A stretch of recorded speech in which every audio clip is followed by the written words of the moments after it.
Teenagers who ran away to Syria. 2 Brits now desperate to come home. She, Shamima Begum, has been stripped of her citizenship. He, Jack Letts, has not. They're trying to compare the posh boy from Oxford with the working class Asian girl from Bethnal Green. Some have questioned their different treatment. Tonight, an insight into how the government may have decided its policy. Currently, press coverage and public opinion is not sympathetic to the Letts family or Mr. Letts' predicament. Jack Letts was not the first British boy to go to Syria, but he was the first known white boy, and his unusual background meant he quickly made the headlines. His father, John, is an organic farmer from Oxford. He and his wife have themselves since been charged with terrorism offences for allegedly sending him money, which they deny. Because of their forthcoming trial, we cannot discuss what Jack Letts allegedly did in Syria. For the past 5 years, his parents have been trying to get him home. Some people might say to you, why should he be given the chance to come back to Britain? He went off there to Syria, you know, he's made his bed, he should lie in it. Well, yeah, I mean, a lot of people did. I think he admits he made a mistake. It's completely stupid and naive to have thought that there really was going to be some sort of Islamic society created in Syria. And people make really stupid decisions when they're young. But I think that doesn't mean you're condemned to death or you're condemned for life in exile. Jack has in effect been held in exile for 2 years, held by Kurdish forces who captured him when he tried to leave ISIS-controlled territory. The only direct contact his parents have had are these 3 letters sent via the Red Cross. They've made repeated requests to the British government to help release and repatriate their son. Then, last week, he appeared from his prison cell in a television interview, for which he claims to have been able to give his consent.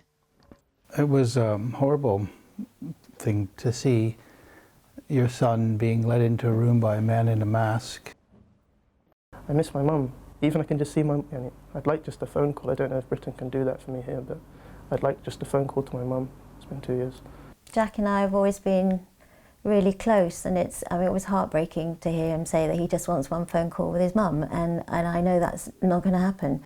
Jack Letts' story and that of 19-year-old Shamima Begum led to a huge debate about what should become of these British citizens.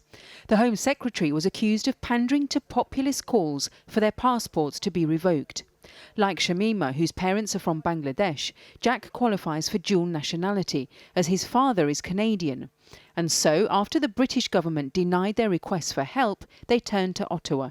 This programme has seen emails that suggest after he was first captured, he was days away from being given safe passage to Canada.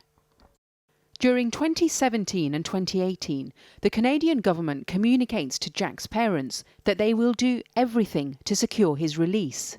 If we were able to negotiate your son's release, would there be a family member, friend, or professional who could escort him to the final destination?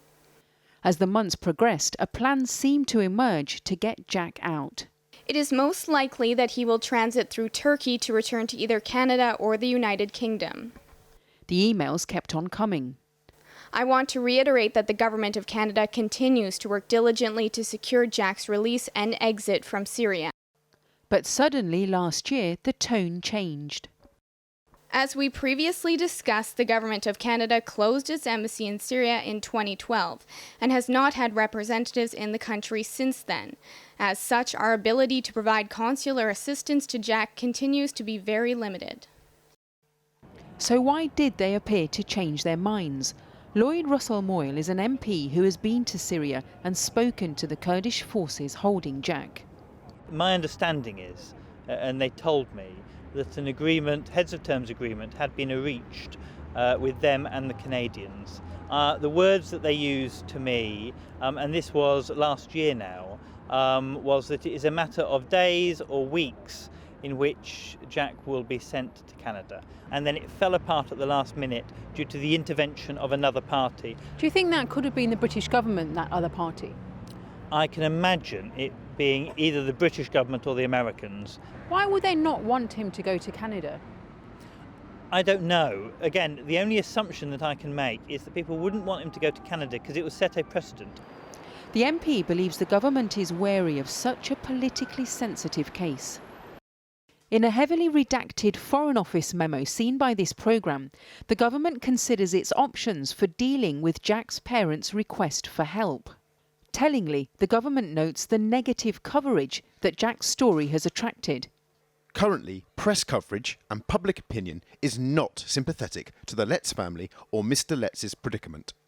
After considering options that include seeking help from EU partners, they recommend continuing to pay lip service to the family's concerns. If the Foreign Secretary agrees option 1, we should continue to deploy our standard lines to both the family and their legal representatives.